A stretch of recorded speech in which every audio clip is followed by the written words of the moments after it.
para uma comunicação de liderança, artigo 89 do regimento interno dessa Casa, ao nobre advogado, empresário, com MBA na Fundação Getúlio Vargas em Gestão Empresarial, que tão bem exerce o primeiro mandato de deputado federal pelo Rio Grande do Norte, pelo democrata Felipe Maia. Vossa Excelência tem um tempo regimental de 6 minutos.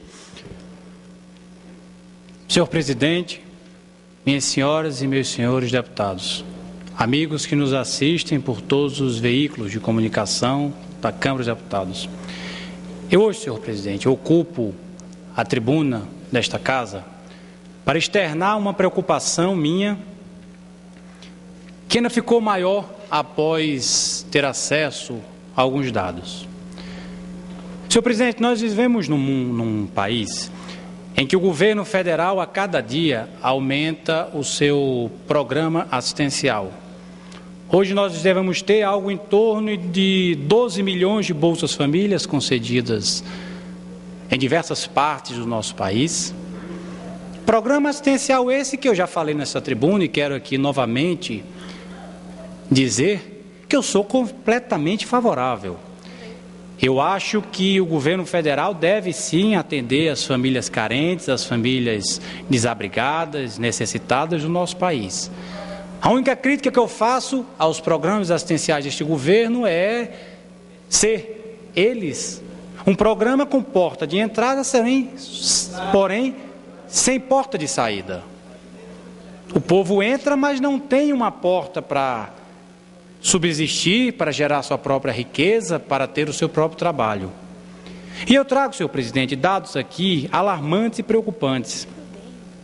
Conforme uma pesquisa do SEBRAE feita com 55 mil universitários no nosso país, 85% desses jovens gostariam de ter a sua própria empresa.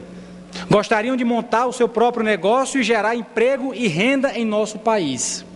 O que mostra, senhor presidente, que o Brasil é um país empreendedor. É um país empreendedor, de povo empreendedor, de jovens lutadores, guerreiros, que gostariam de ter as suas empresas e gerar riquezas para o nosso país. Porém, deputado Alceni Guerra, uma coisa que me preocupa é que esta mesma pesquisa demonstra que 88% dos entrevistados irão, na verdade, optar por um concurso público. Irão optar por um concurso público ou tentarão, nos seus estados, ficar dependentes do contra-cheque do governo estadual ou das prefeituras nos municípios. E eles justificam. Eles dizem por que eles têm medo de abrir uma empresa, por que eles têm receio de gerar riqueza, de gerar divisas para o nosso país. Eles justificam pela alta carga tributária do nosso país. Carga tributária essa que é alarmante, que nós constantemente estamos aqui comentando e alarmando a população brasileira. Para se ter uma ideia, em 1998 a carga tributária gerava em torno de 27% do PIB. Nós chegamos ao ano de 2008 com a carga tributária quase de 40% em relação ao PIB. Outro receio desses jovens é a insegurança jurídica do nosso ordenamento judicial.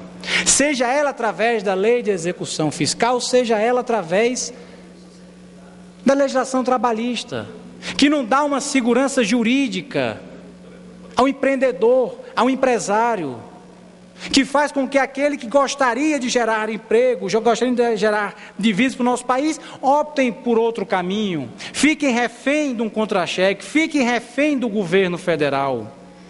Para se ter uma ideia, senhor presidente, no nosso país, algo em torno de 36% das empresas que abrem suas portas fecham apenas no primeiro ano.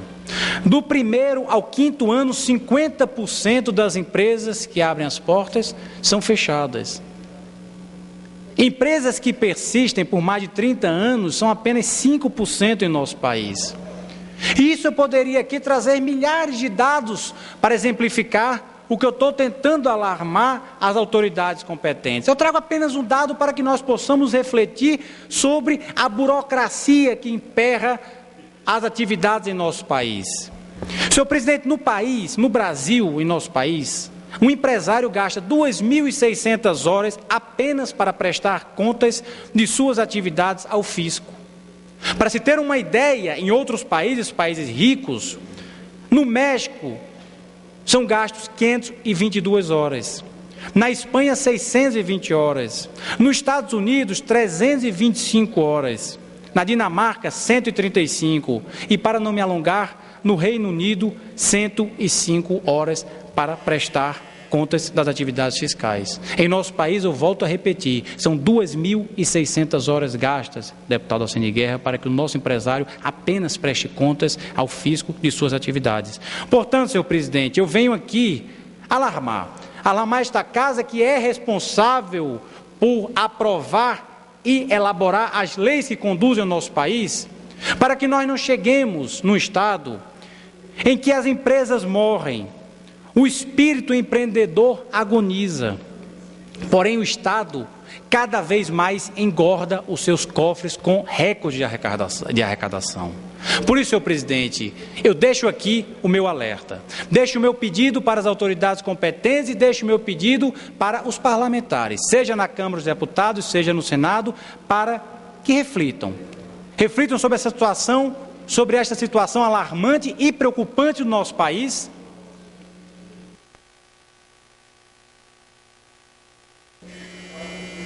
Para concluir, não, deputado. Para concluir, senhor presidente, esta situação alarmante e preocupante, que tenho certeza que nos deixa a todos muito preocupados. Então, era isso que eu gostaria de dizer, senhor presidente, era isso que eu gostaria aqui de alertar e de tornar público que o nosso país é um país empreendedor, de um povo que sonha em gerar divisas, gerar receita, gerar emprego, mas porém que devido à burocracia, às amarras, à alta carga tributária e insegurança jurídica, está amedrontada de ter um futuro melhor. Então cabe a nós, cabe ao governo federal arrumar uma solução para que o empreendedorismo do nosso país possa vencer. Muito obrigado, senhor presidente.